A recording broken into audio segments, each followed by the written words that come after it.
Ser Podcast. Serendipias, la ciencia de la cadena Ser. Hace unos 7 millones de años, oculto entre la maleza de un bosque prehistórico, nació un bebé llamado Chalca, el último antepasado común entre nosotros y los chimpancés.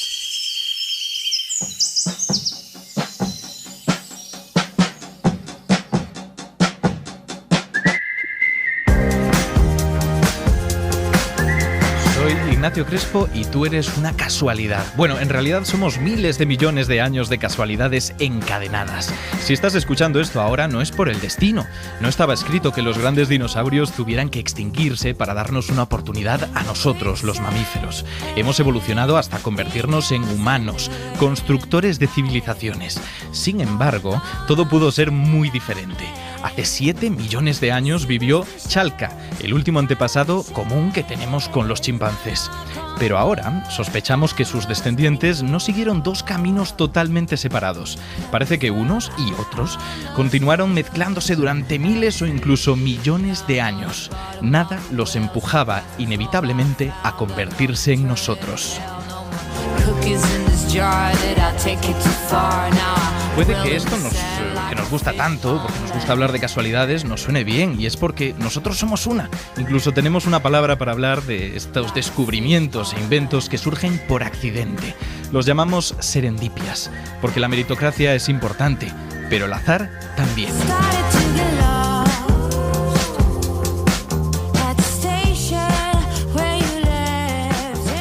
Lo que ya no es casualidad es que tengamos aquí con nosotros a Pablo Fernández para estrenar este primer programa de Serendipia. Resulta que Pablo es químico, comunicador científico y una de las mejores enciclopedias de curiosidades que existen. ¿Qué tal, Pablo?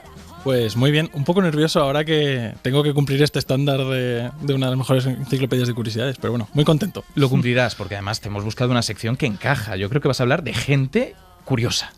Sí, yo creo que sí. O sea, le hemos llamado la contrabiografía a esta sección y puede parecer que es tirar piedras o tratar de hablar mal de la gente, pero no es el propósito de esta sección. Lo que vamos a hacer es tratar de humanizar y demostrar que las personas brillantes son brillantes, pero que sobre todo son personas. Vale, perfecto. Creo que nos queda claro, pero ¿qué nos has traído en concreto? ¿Quién es el nombre? Pues hoy vamos a hablar de Kary Mullis, el descubridor, o mejor dicho, el inventor de la PCR. Kary Mullis, de acuerdo. Pues vamos a escuchar un poquito sobre él.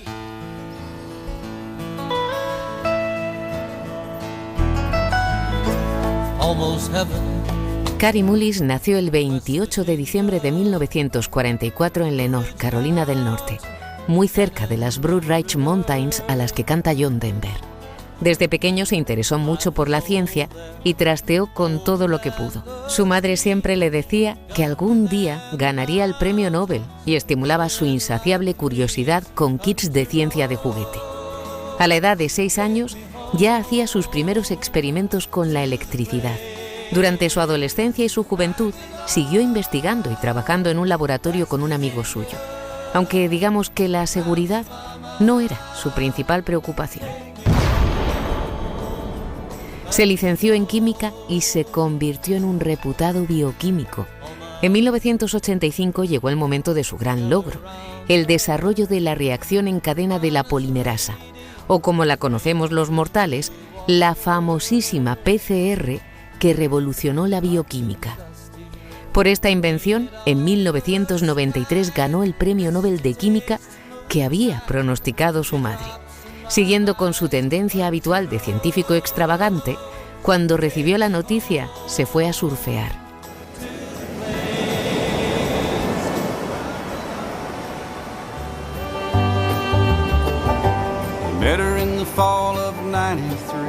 A pesar de que el invento le dio una moderada cantidad de dinero y sobre todo una importante cantidad de premios y reconocimientos, no llegó a ver la dimensión que ha tomado la PCR en la pandemia. Kary Mullis murió en California en 2019, pasando el final de su vida junto a la playa que tanto le gustaba y en la que surfeó tantas mañanas.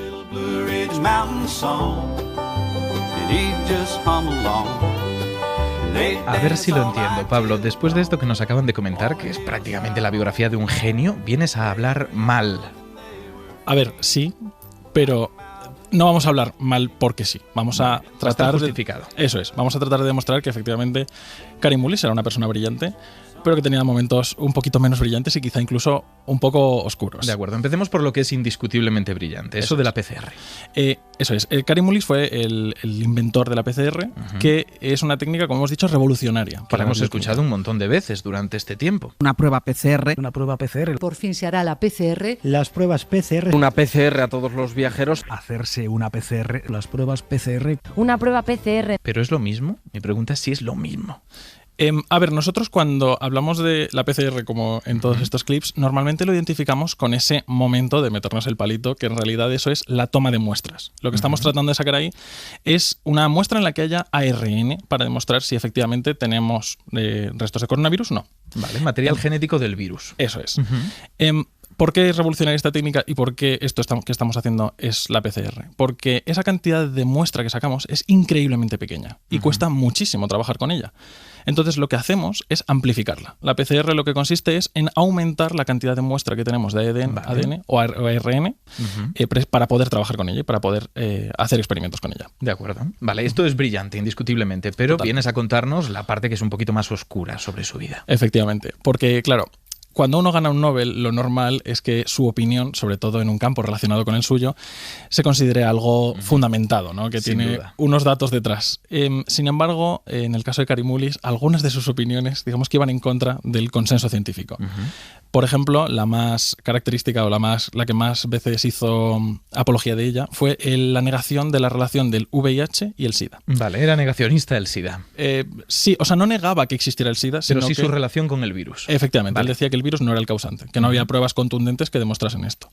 Y si esto pasaba con un ámbito en el que él era experto, que es el de la genética, Claro. en un ámbito en el que no tenía tanto conocimiento, pues sería incluso más grave. Se desmadraba, ¿no? Efectivamente. Y esto es lo que pasaba en el caso de sus opiniones sobre el cambio climático. No negaba que existiera el cambio climático, pero sí decía que siendo nosotros tan pequeños, los seres humanos, en relación a la Tierra y a la atmósfera, cómo iba nuestra acción a afectar de una manera tan severa al clima. Por mucho que es algo que también está totalmente probado, que somos en parte culpables de este cambio que estamos viviendo. Efectivamente.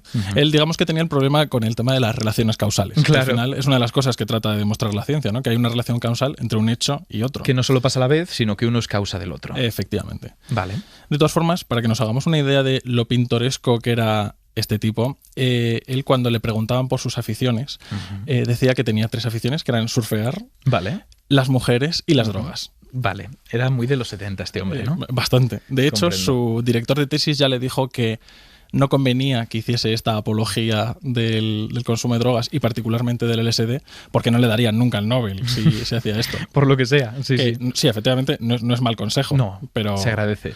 Pues bueno, al final consiguió el Nobel y hay como...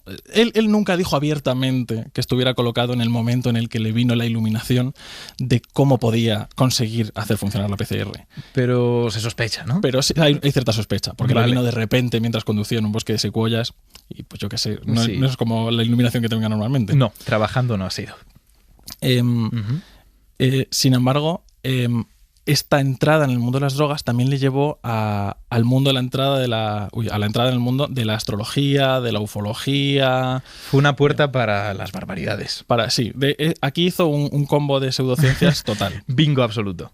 Y dentro de este tema de la astrología, él hacía constantemente proselitismo de que la astrología era fantástica, hasta el punto de que en su autobiografía, que se llama Bailando desnudo en el campo de la mente, Claro, vemos un poco de qué palo iba. sí, Sí, sí. le dedica 2 capítulos a explicar por qué la astrología te puede decir más de una persona que su ADN. Ostras, no convence, entiendo. No, la verdad Vale. que no. No, para que no quedara ninguna duda. Sí. Y además tenía el convencimiento de que podían existir alienígenas y que podían haber visitado la Tierra, y él creía haber tenido un contacto con unos de estos. Vale, esto me interesa. Cuéntanos un poquito más sobre el contacto. Este contacto es súper peculiar porque él en realidad no dice que fuese con extraterrestres, pero dice que, bueno, tampoco va a negar lo que vio. Y lo que vio fue una noche que llegó a su finca, salió a pasear con la linterna por el bosquecito que había en su propiedad, y de repente se encontró con unos ojos que le estaban mirando. Lo iluminó con la linterna y resultó ser un mapache fluorescente. Vale, hasta que has dicho fluorescente me parecía medianamente normal todo. Sí, todo era razonable hasta esto y hasta el momento en el que le saluda el mapache. El mapache a él. Vale. Y le dice, hola, doctor Mullis. Ah, o sea, un era un mapache mapache educado. Sí, educado sí. e informado, porque sabía quién era. Brillante y educado. Y resulta que no solo era una cosa suya, sino que luego su hija decía haber tenido otro episodio similar y él estaba pues muy convencido de que bueno, no iba a negar lo que había visto. Bueno, hemos estrenado esta sección por lo alto con un personaje que desde luego tiene muchas aristas que tocar, pero para decir lo que comentabas al principio, que por muy genio que sea, es sobre todo humano, como todos nosotros. Efectivamente. Pues muchísimas gracias por traernos a un humano tan brillante, Pablo. A ti por traerme aquí.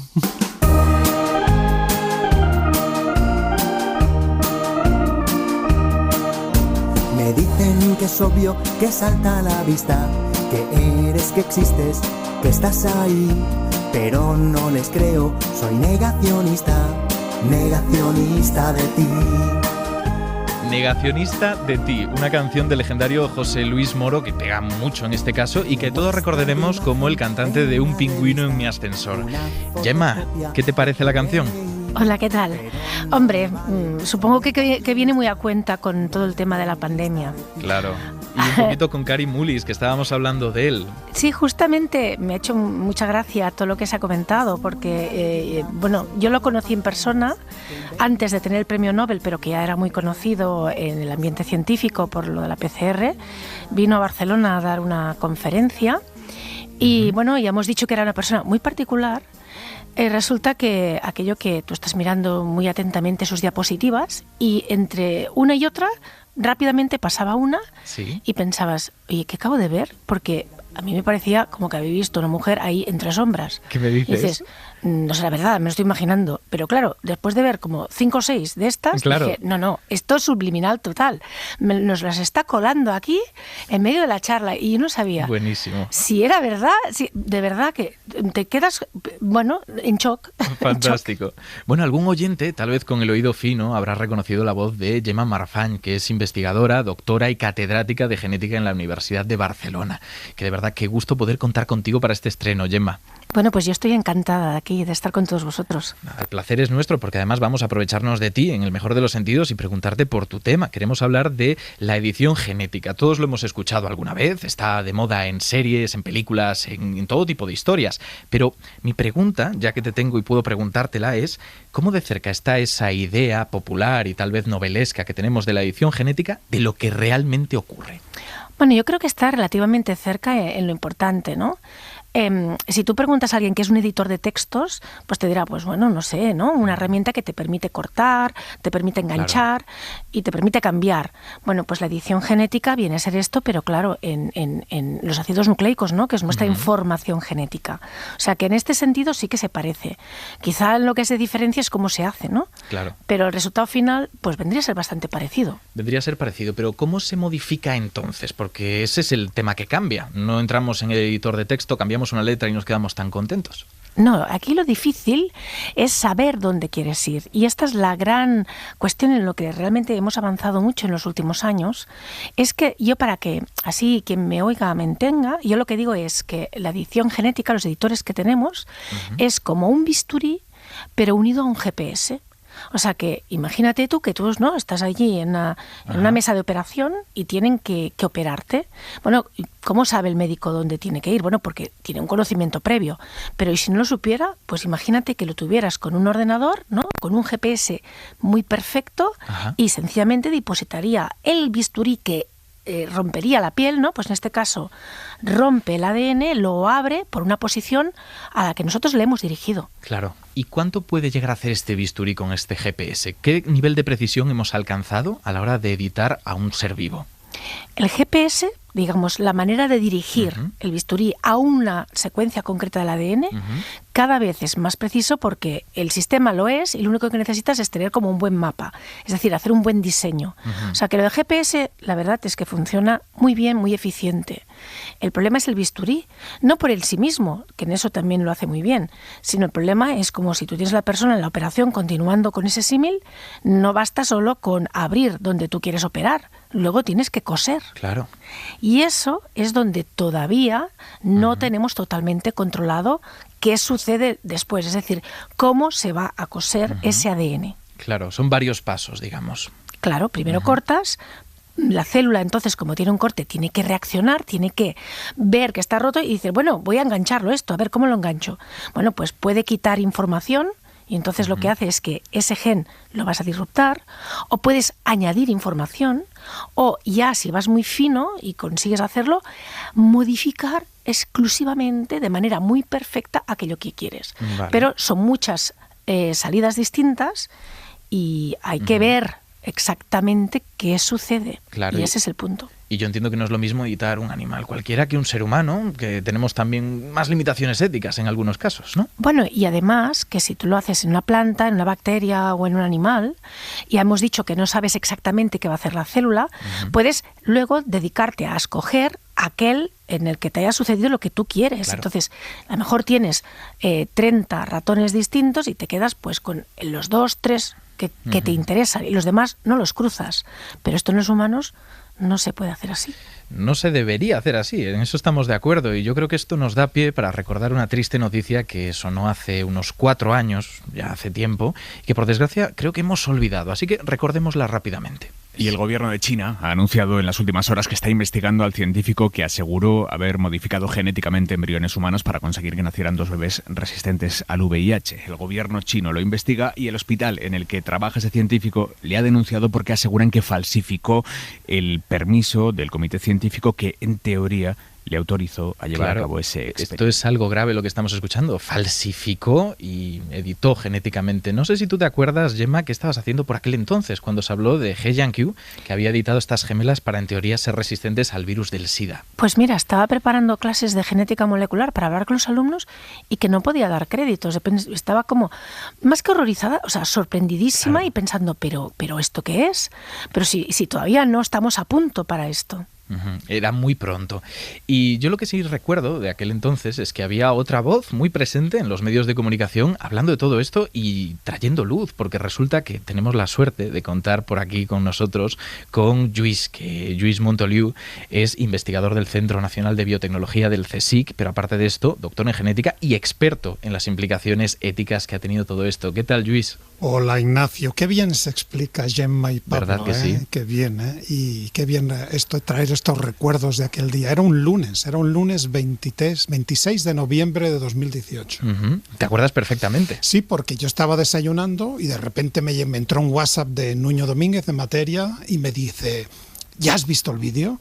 Y yo pensé, ¿a qué vídeo se refiere? Entonces entré en Twitter y ya no tuve que hacer nada más. Ya vi todo y toda esa semana estuve visitando diferentes medios e intentando, como dices tú, tranquilizar sobre todo a la opinión pública. Y de todos los sitios que visité, el que me gusta siempre resaltar, estuve en Wikileaks con Ángel Martín. Sí.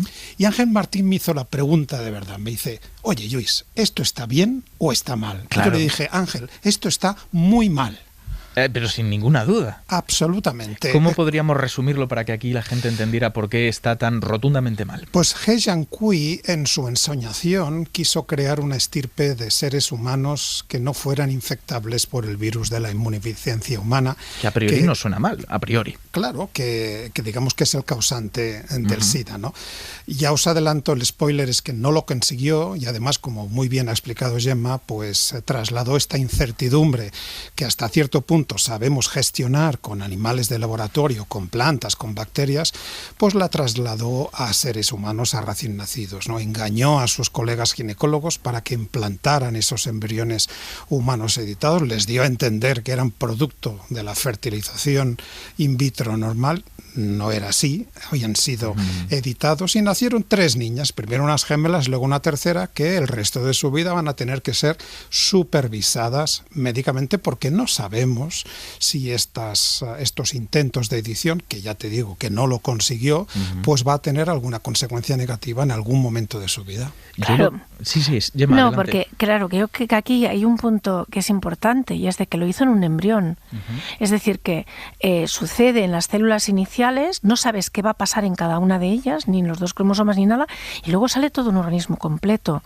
Que esto es muy distinto. Esto, de alguna manera, estás cambiando el genoma de esa persona. porque estás haciendo esta modificación en el embrión, que no es lo mismo y que no podemos de alguna manera ponerlo en el mismo saco que si lo estás haciendo en células muy concretas de una persona, por ejemplo, para poder curar una enfermedad. Con una finalidad terapéutica, claro, ¿no? Claro. Aquí este señor estaba intentando mejorar a los humanos y hacerlos como insensibles al virus del SIDA, ¿no? Cerró la puerta, lo que pasa que se le olvidó de pensar que esa puerta que utiliza el virus del SIDA para entrar también sirve para otras cosas. Exacto, que la genética es más compleja de lo que a veces pensamos. Absolutamente. Y ahora que hablábamos de editar seres humanos para hacerlos mejores, yo recordaba vagamente esta película. 10 dedos en las manos y 10 en los pies, eso era lo único que importaba antes. Ya no. Ahora, a los pocos segundos de vida, ya se podía saber el tiempo exacto y la causa de mi muerte.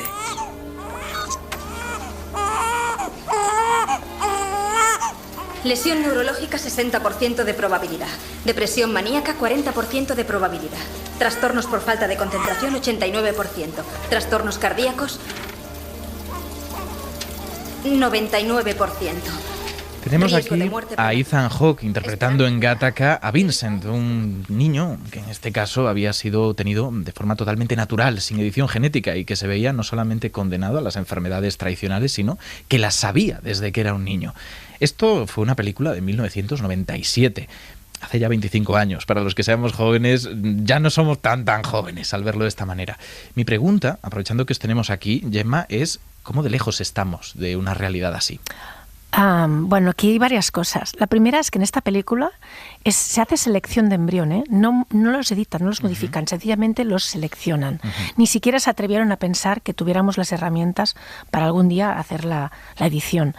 Pero hay alguna cosa que sí que me gustaría decir, y es de que esta prueba del talón, como se ve en la película, es que se realiza actualmente en este país, en todos los niños recién nacidos se les obtiene, y se hace un análisis genético de hasta 38 enfermedades metabólicas hereditarias, de estas que se llaman minoritarias raras. Y lo aceptamos porque es para la salud de los bebés, que se sepa, porque en algunos de los casos hay tratamiento o una dieta alternativa, etcétera. Es decir, que ya lo tenemos aquí. Otra cuestión es el mensaje de la película, que es seleccionar todo para que sea como el bebé perfecto, ¿no? Y a partir de ahí todo lo que implica una sociedad clasista de los que están perfectos y los imperfectos, ¿no? Los válidos y los no válidos. Claro, aquí estamos entrando ya en ese campo profundamente ético que no puede separarse de la ciencia. Exacto. La bioética, ¿no? La bioética y ese principio de justicia de decir, esta supuesta ventaja, ¿quién tendría acceso? Pues quien podría permitírselo, quien podría pagarlo. Y como dice Gemma, lo que haríamos sería aumentar las diferencias, ¿no? Aumentar las diferencias intentando seleccionar pues aquel ser humano que estuviera libre de cualquier mutación. Algo que, como Gemma sabe muy bien, es imposible. Todos somos mutantes, todos llevamos alguna mutación, afortunadamente, y esto nos hace genéticamente diversos y fascinantes todos. Y múltiples mutantes, decías, Gemma. Sí, todos somos portadores de muchísimas mutaciones, primero de muchas variantes genéticas, por eso no somos idénticos, o sea, empecemos por ahí, pero además de muchas mutaciones que no se expresan en nosotros porque son mutaciones recesivas, pero que luego quizás, dependiendo de con quién tengamos hijos, pueden surgir en la descendencia. Pero yo hay una cosa que también me gustaría así como apostillar de lo que ha dicho Luis, y que estoy totalmente de acuerdo con lo que ha dicho, y es de que además, ¿qué quiere decir ser perfecto? O sea, incluso cuando podríamos pensar, no, es que yo qué sé, ser muy alto, pues es muy ventajoso, resulta que no lo es tanto, porque cardiovascularmente pagas un peaje. De joven, muy bien, es más alto, más potente, más todo, pero todo tiene un compromiso evolutivo, ¿no? Blanco y negro, son grises. ¿Sabes qué, Gemma? Yo cuando hablo a las asociaciones de pacientes con alguna patología nunca utilizo la palabra normal. ¿Qué es ser normal? Las personas se dividen entre las que tienen esa patología y las que no la tienen. No hace falta acudir a ese calificativo de normal. Es que claro, ¿qué es normal?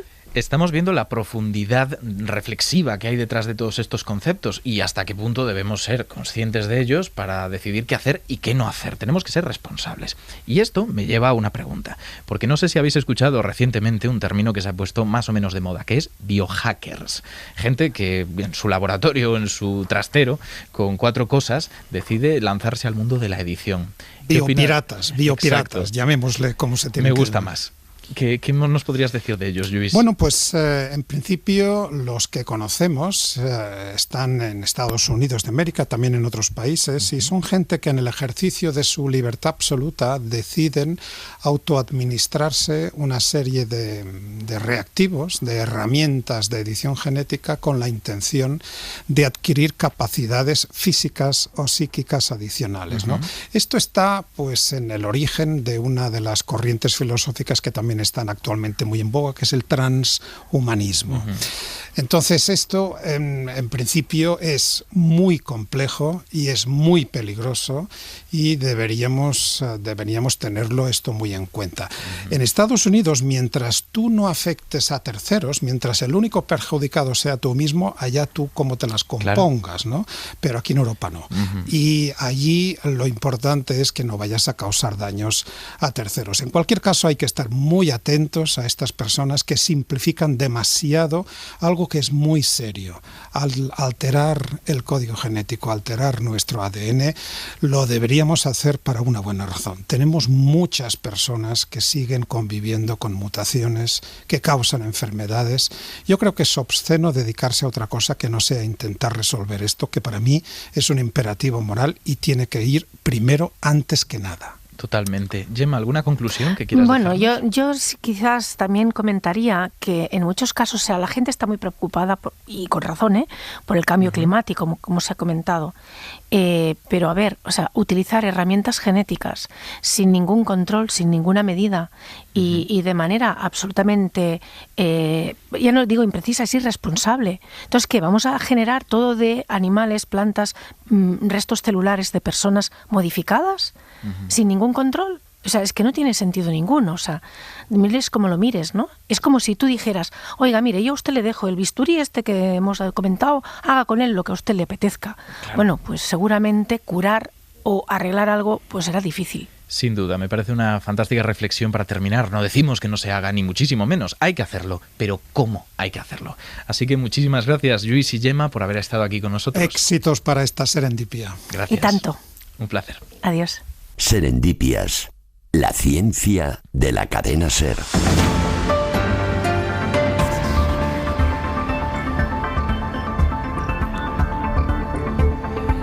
Es hora de tener un boletín científico. Teníamos ganas, lo escuchamos constantemente el boletín y decimos, ¿la ciencia dónde está? Nos apetece un poquito de ella. Así que, ¿quién mejor para cubrir este espacio que Mario Panadero, que es periodista, humanista, guionista, productor y en general hombre orquesta de Serendipias? ¿Qué tal, Mario? Buenas tardes, Ignacio. Encantado de estar aquí. Pero con ganas de verdad, porque estamos diciendo que tú eres muy del lado humanista. Yo soy, de humanidades hasta la médula, como bien has dicho, pero la verdad que estos días he estado curioseando noticias sobre ciencia en los medios y hay muchas que me han dejado bastante loco y que a lo mejor puede ser que hayan pasado pues desapercibidas para la mayoría de la gente. Y por eso ahora que estamos en verano y la gente pues tiene un poco más de tiempo, he pensado que podría ser buena idea traer cada semana pues una selección de, digamos, las noticias científicas más curiosas del último año. Claro, igual las que no han sido tan atendidas por la prensa, pero que merecen la pena. Eso es. Me gusta la selección. ¿Y qué tienes? ¿Qué delicatessen has elegido? Pues mira, por ejemplo, el 7 de febrero conocíamos que 3 pacientes con parálisis pudieron volver a caminar gracias a unos implantes eléctricos colocados en la médula espinal. Se trata de un sistema desarrollado por neurocientíficos suizos y resulta que los pacientes, que son 3 hombres con una lesión medular que les provoca una parálisis en la parte inferior del cuerpo, pues según esta noticia, estos implantes les permitieron ponerse de pie a las pocas horas de ser intervenidos, dar los primeros pasos al cabo de unos días e incluso hacer deporte al cabo de unos meses. La ciencia consiguiendo el levántate y anda, ¿no? Eso prácticamente. Eso es. Me gusta. Bíblico. Claro, desde fuera, ¿cómo lo has vivido esto? esto? Porque da la casualidad de que estos temas medio neurocientíficos los tengo yo más cerca, pero desde fuera suena casi milagroso. Para mí es algo casi milagroso, aunque entiendo que quizás es una palabra que no Sí. goza de mucha popularidad en el ámbito científico. Exacto, en esta comunidad no se ve del todo bien. ¿Qué más tienes por ahí? Bueno, pues yo soy muy de humanidades, como te he dicho, pero también he sido siempre, desde pequeño, muy de dinosaurios. Y me he decepcionado un poco cuando me he enterado de que el dinosaurio carnívoro más grande de la historia, pues nos tenía engañados. Resulta que hace unos meses un grupo de científicos de varios países publicaba un estudio en Nature que concluía que el espinosaurio de 15 metros de largo, nada menos, era acuático, que vivía pescando en los ríos, vamos. Y esto lo convierte en el primer dinosaurio acuático que conocemos, porque el resto eran reptiles marinos, que no dinosaurios, no es lo mismo. Y lo saben porque han calculado la densidad de sus huesos, de los huesos del espinosaurio, y resulta que han visto que son tan robustos como los de otros animales que viven sumergidos en el agua. Tengo que preguntarte, cuando tú piensas en el espinosaurio, piensas en el de Parque Jurásico. Entiendo, Sí, algo ¿no? así, claro, una cosa monstruosa. Claro, es verdad que durante los últimos años ha cambiado un montón. Es uno de los dinosaurios que más hemos reconvertido y adaptado. Te sonará esto de que muchos tienen plumas, ¿no? Eso se es. sabe ahora. Este no, pero este le hemos hecho cuadrúpedo primero, a 4 patas. Luego hemos cambiado la forma de su vela. Le hemos puesto una cola palmeada como la de los animales acuáticos. Le hemos hecho perrerías. Y esta creo que es la última. Un poco señor potato de los dinosaurios. Yo diría que sí, es el señor potato de los dinosaurios. Pues Mario, muchísimas gracias, porque creo que una selección fantástica. Nos escuchamos en la próxima. Hasta la semana que viene.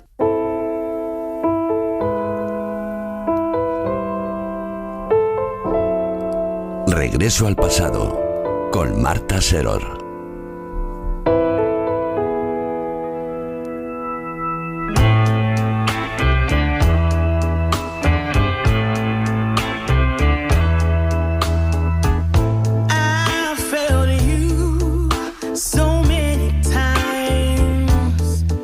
Marta Seror, ¿qué tal? Pues muy bien. Vienes con jet lag, creo. Un poquito de jet lag temporal. Claro, eso es lo que tienes que contarnos, porque el asunto va de viajar en el tiempo, pero no, explícanoslo. Verás, lo que hago es pasar una semana o tratar de estar un tiempo sin utilizar una tecnología o un avance científico que se ha descubierto en el pasado, un poco atrás. Vale, para saber cómo vivían, ¿no? Por aquel entonces. Para ponerme sus carnes. Exacto, y luego nos cuentas cómo funciona ese invento. Me gusta. Física, pero polímata aquí, hablando de todo. Contextualizada. Exacto. Vale, entonces, ¿qué año has elegido? ¿Cómo has estado viviendo? He estado viviendo con relativa dificultad. Regulinchi. Me he ido a 1947. Vale. Un año en el que, bueno... Pasaron cosas. Ocurrieron bastantes cosas y que además se llevó a cabo una invención que ha cambiado para siempre la forma en que vivimos. Genial, pues vamos a contextualizar un poquito ese año.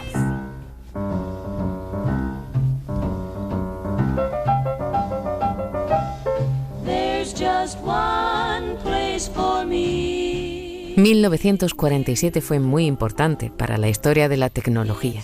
No en vano, en este año se desarrolló el primer videojuego en Estados Unidos.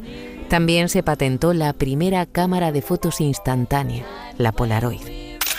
Pero además, sucedieron muchísimos acontecimientos históricos.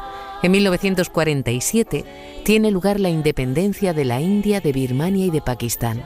Y la Asamblea General de la ONU decide dividir el mandato británico de Palestina en 2 estados, uno árabe y otro judío. Se publica el diario de Ana Frank y se inventa el término Guerra Fría. Within the past week, unmistakable evidence has established the fact that a series of Nacen David Bowie, Maciel, Ángel Nieto, Hillary Clinton, Stephen King o Paco de Lucía. Y mueren Henry Ford, Regina del Amo, Antonio Machado o Al Capone. 1947 fue también un año clave en la historia de la ufología. El fenómeno social de los ovnis se populariza con la caída de un globo meteorológico en Roswell, que algunos confundieron con una nave alienígena. Se produce el primer supuesto avistamiento en Washington y se empieza a hablar de platillos volantes. Noticias todas estas que sin duda escucharíamos por el transistor.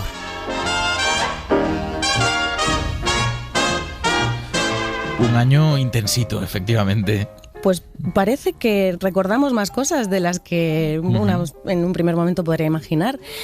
Sí, lo único que, si te has dado cuenta, hemos hecho hincapié en el tema tecnológico. Sí.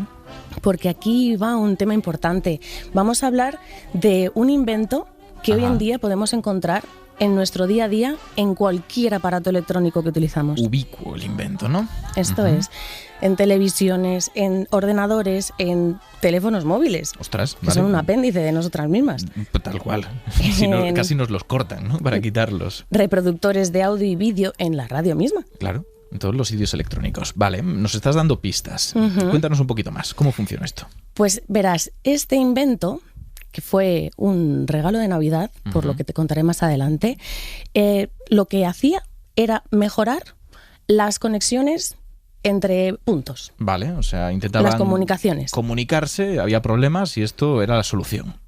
Vale. Realmente, como en las llamadas telefónicas antes se producían a través de un cable de cobre, la señal inevitablemente iba perdiendo intensidad. Entonces, entre un punto y otro, si estaban lo suficientemente cerca, llegaba la señal con toda la nitidez del mundo, pero si estaban muy lejos, pues había que ir amplificando esa voz. Como altavoces, vale. Pero no eran altavoces de verdad, hacía falta algo distinto para la señal eléctrica, que es lo que viajaba por los cables. Eso es. Anteriormente se utilizaban unos tubos de vacío, que eran unos cacharros un poquito aparatosos y frágiles además. Lo de las televisiones antiguas, esto, que se explotaba a la mínima. Eso es. Y entonces decidieron darle una vueltita, empezar a investigar para ver si conseguían algo un poquito más eficiente. Claro, es que el tema de las comunicaciones no es baladí. Comunicar a todo un país y encima como Estados Unidos es de primera importancia. Eso es. Así que lo que vamos a hablar hoy es el transistor. Ah.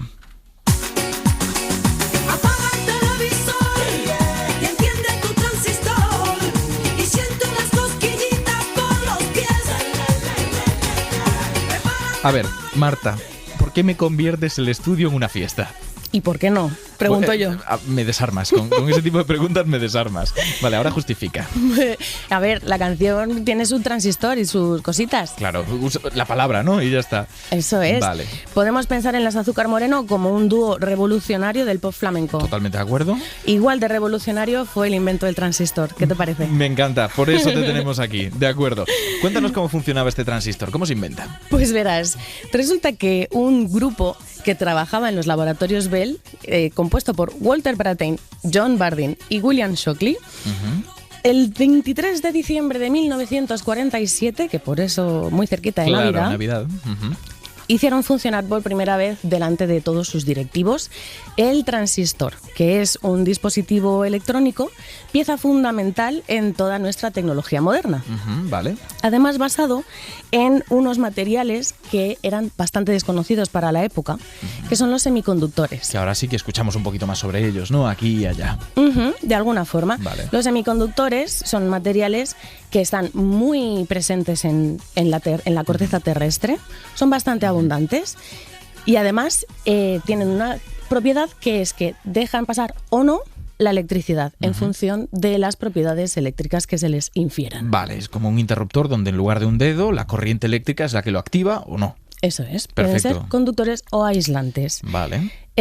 Ahora mismo podemos pensar en un transistor como con una forma de peine, una cosita negra con 3 púas. Vale. Y resulta que es que un material semiconductor, que te va a hacer mucha ilusión saber, que es muy, muy, muy abundante en la Tierra, vale. A ver, es el silicio. Vale, ¿Te suena? Sí, no sé si me hace ilusión todavía, pero me suena, vale.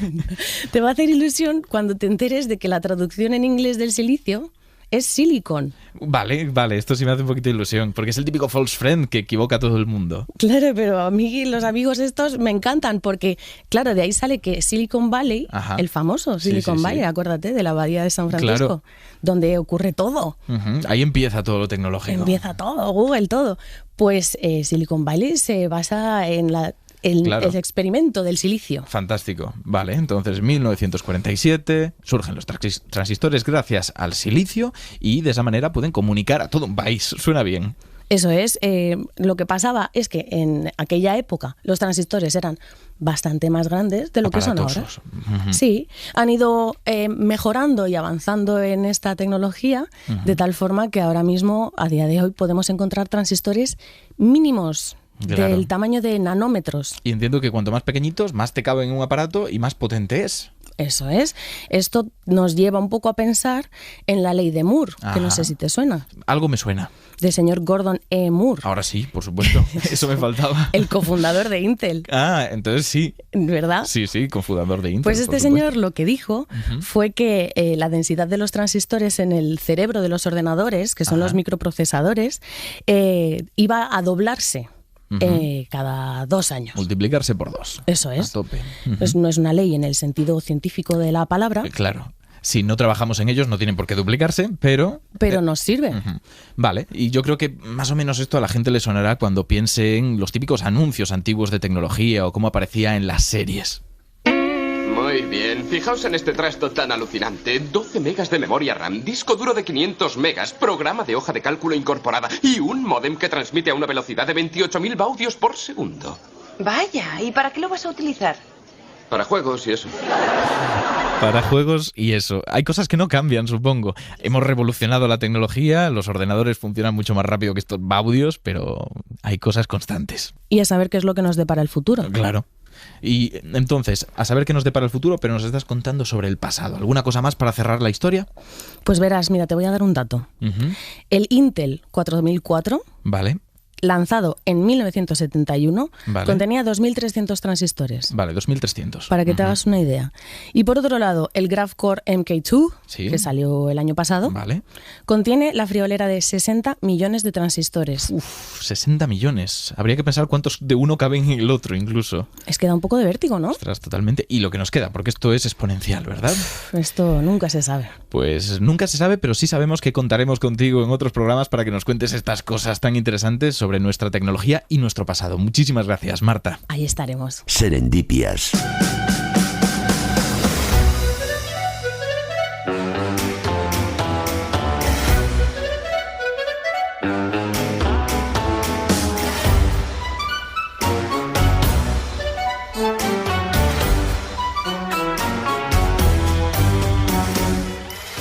Todavía no lo sabéis, pero esta música va a perseguiros en vuestras pesadillas, porque a quien tenemos con nosotros es a Moure, Ricardo Moure, que viene a hacer una sección consultorio, pero antes que nada yo creo que conviene presentarle, porque no solamente una persona graciosa y divertida, sino que tú tienes tu grado en biología. Y no, luego... grado no, licenciatura, no me quites años.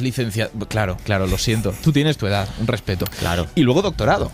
Sí, soy doctor, que queda muy bonito decirlo. Y tanto. Vale, ¿y qué es lo que nos vas a contar? ¿Cómo funciona esta sección? Pues mira, esta sección va a ser muy interesante porque va a ser la conexión con el público. Porque en esta sección lo que vamos a hacer es contestar a esas preguntas que a la gente les quita el sueño, ¿sabes? Esas dudas que les corroen por dentro. Entonces, la gente nos puede mandar unos audios preguntándonos lo que quiera y nosotros vamos a responder. Perfecto, entonces respondemos audios de preguntas, entiendo que científicas. Oye, claro, científicas. Vale, yo creo que lo mejor es empezar con un ejemplo. ¿Tenemos ya audio o vamos a inventárnoslo esta vez? ¿Cómo que inventárnoslo? No sé, que como no haces tus deberes, como que hemos escuchado la sintonía, pero tú no me has dicho cómo quieres llamar esta sección todavía. Vale, es verdad. Tengo varios nombres pensados, te digo, ¿vale? Había pensado, como voy a responder a cuestiones de la gente, había pensado Mouráculo. No me gusta en absoluto, por lo que sea. Moureca. Bueno, un poquito más, pero no me convence. Mourescatador. Por favor, ¿puede ser algo sin juego de palabras? Moure oye voces. Moure oye voces. Moure oye voces me gusta. ¿Te gusta? Y además, como no tenemos tiempo, me lo voy a quedar aunque tampoco me entusiasme. Vamos a hacer una cosa. Le pedimos a Julio, que está por ahí, que nos grabe la cabecera y la escuchamos al final del programa. Pero grábanosla bien, ¿eh? Hombre, Julio es un profesional. Sí, nos la va a dejar muy bonita. ¿Le vas tú a enseñar a locutar a Julio? No, es verdad, no. Bueno, tú enséñanos otras cosas. Tema científico. Tenemos un audio, ¿no? Sí, tenemos un audio. Pues escuchemos la pregunta. Hola, Moure. Mira, una preguntilla que te quería hacer. He leído por ahí que si duermes con una planta cerca te roba el oxígeno y bueno, yo tengo muchísimas plantas en la habitación y quería saber si esto es verdad, es un poco mito, si hay algunos tipos de planta que sean buenas. Nada, eso. Un saludo y muchas gracias. El día de los trífidos casi, ¿no? Nos intentan matar las plantas. Nos intentan matar las plantas, pero esto se oye muchísimo. Es algo que todos hemos oído de no tengas plantas en el dormitorio que te matan. Mi abuela me lo decía. Sí, mi abuela decía, es que te despiertas muerta. También es que yo soy de Galicia y las plantas crecen rápido. Eso también es verdad, que hay mucha lluvia, aunque poquita luz. Pues mira, esto, a ver, obviamente no es verdad, Pero tiene una parte de verdad. Tiene una parte de verdad y una de Vale, mentira. cuéntanos. Mira, la parte de verdad es que es cierto que las plantas durante el día con la luz del sol hacen la fotosíntesis y como producto de desecho nos dan ese oxígeno que respiramos y que necesitamos para vivir. Pero las plantas también respiran y respiran oxígeno. Y ese oxígeno lo están tomando todo el tiempo de la atmósfera. El oxígeno solo lo producen de día con la luz, pero están tomándolo de la atmósfera todo el tiempo. ¿Cómo es esto? Sí, siempre están respirando. ¿Qué pasa?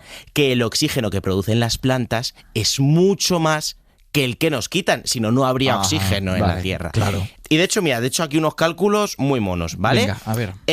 Un poto. ¿Un poto? Típico poto que de abuela. Planta de estudiante, sí. Poto bien regado, de unas 30 hojas, bien iluminado. Pues este poto te quitaría nada más que el 0,02% del oxígeno de una habitación de tamaño medio. Claro, eso es un suspirito. Es nada. Una planta grande, un 0,1%. Ostras. Y una persona, por los que tengáis pareja, por ejemplo, el que sea usuario de eso, una pareja te quita entre el 2 y el 3% del oxígeno. O sea, que es más sano dormir con un ficus que con una pareja. Pues sí, pues sí. De hecho, mira, he hecho el cálculo y necesitarías unos 100 potos para que consumiesen lo mismo que tú y unos 5.000 potos para matarte. A ver quién me regala 5.000 potos para probar mi teoría. La verdad es que es la forma más rebuscada de matar a alguien. No me convence. Es muy mona. Me ha gustado esta respuesta. ¿Y hay otra pregunta por aquí? Tenemos más preguntas, sí, las que queráis. Pues lanzamos otra. Hola, Moure. Estaba pensando yo una cosa. ¿Una especie se puede extinguir 2 veces? O sea, si se extingue y se recupera, ¿se puede volver a extinguir? A ver, ya es mala suerte, pero ¿puede pasar o no? Puedes extinguirte de forma teórica.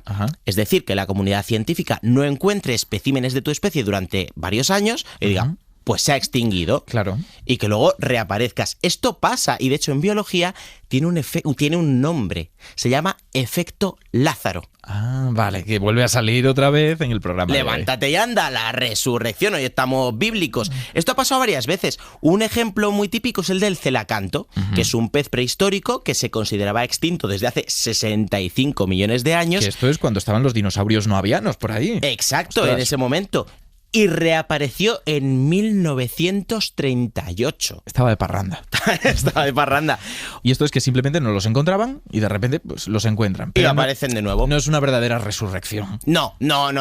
Pero ya os he dicho que claro, que esta pregunta que hacen tiene 2 respuestas posibles y la otra es... La interesante. La interesante, que es resucitar artificialmente a una especie, algo que pasa en unas películas que todos conocemos. Claro, Parque Jurásico. Exacto, Parque Jurásico, que dices, ya en la primera podías haberte dado cuenta de que no era buena idea clonar dinosaurios, pues hace 6 pelis más, por si no te habías dado cuenta ya. Y las que llegarán. Bueno, y las que llegarán, exacto. Pues en esta película lo que hacen es un proceso de desextinción, traer de vuelta a una especie. Ahora, si estaba extinto, vamos a resucitar. Claro, y esto, aunque parezca muy de ciencia ficción, esto se ha hecho una vez, y concretamente en España. Ostras, muy nacional. En España se ha producido la primera y única desextinción de la historia. Y fue una especie que es el bucardo del Pirineo. No me quiero anticipar, pero esto suena a algo de lo que estar orgulloso.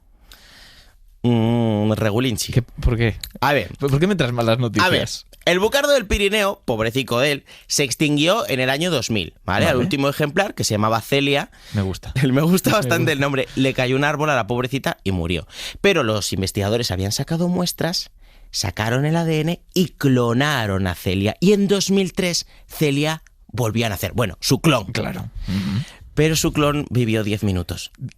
A ver, me dices que no salió bien y me espero muchas cosas, pero 10 minutos no era lo que me esperaba. O sea, en 10 minutos una especie se desextinguió y se volvió a extinguir. Por lo tanto, si te puedes extinguir 2 veces, ha sucedido y es Made in Spain. Fantástico, me encanta, le ponemos el sello. Pero antes de que te vayas, no quiero que nos olvidemos de esto, habíamos pedido una cabecera. Julio nos la ha locutado, ya nos lo está diciendo por aquí, así que si podemos escucharla.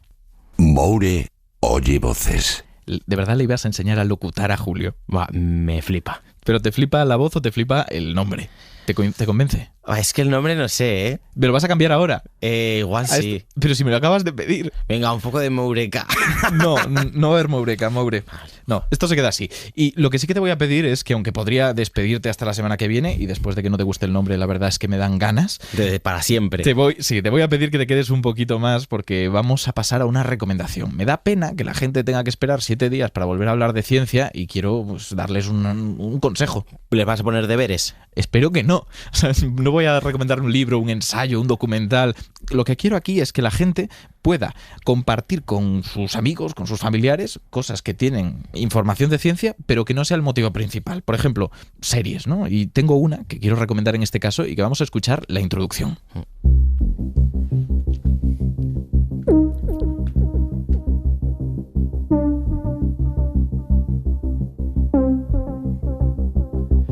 No sé si te suena. Parece Stranger Things.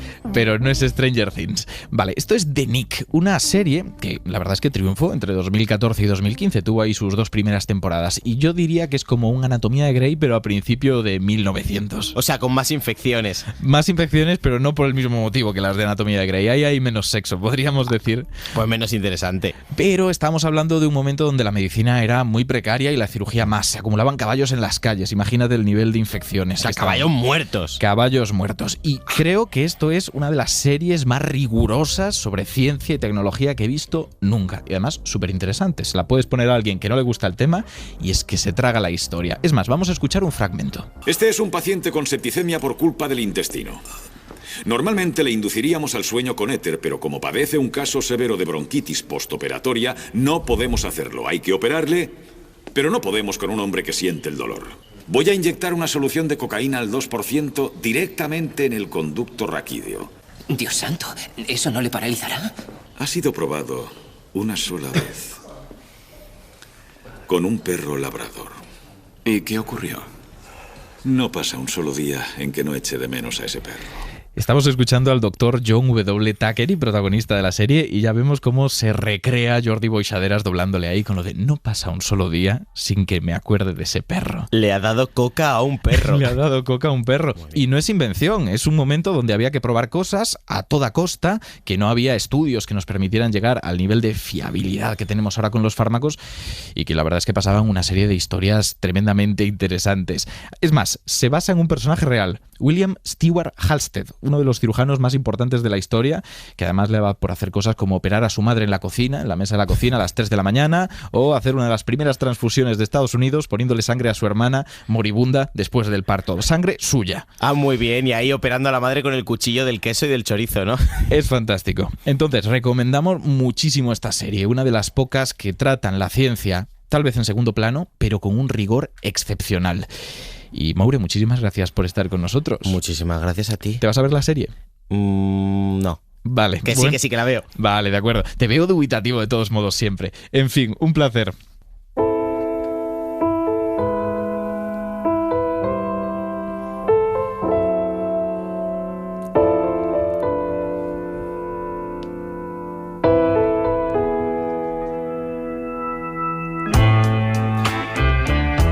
Hemos estado hablando sobre genética, computación y otras disciplinas que han mutado durante las últimas décadas. Los ordenadores duplican su potencia cada 2 años y ahora podemos leer el ADN de una persona por 600 euros, cuando hace tan solo 20 años nos costó casi 3.000 millones de dólares. Y lo más increíble es que todas estas revoluciones no son solo cosa del pasado, ni siquiera del presente, son futuro, son promesa. Tenemos por delante avances tan espectaculares que no podemos ni imaginarlos. El siglo de la computación y la genética acaba de empezar.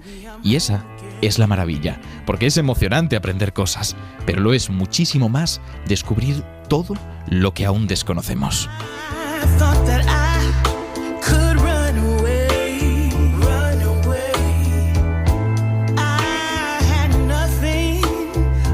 Serendipias con Ignacio Crespo.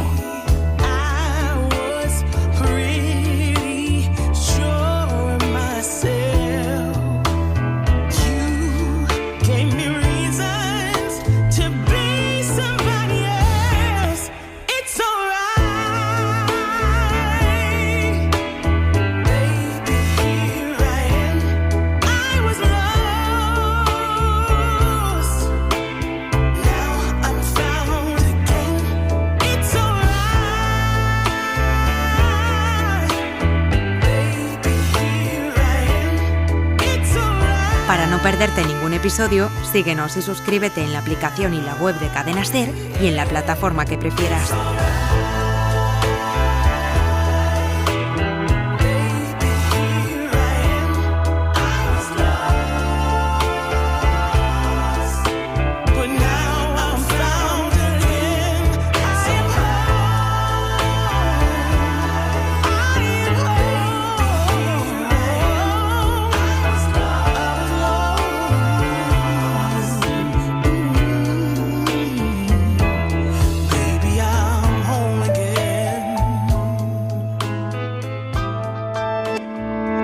Cadena SER. La radio.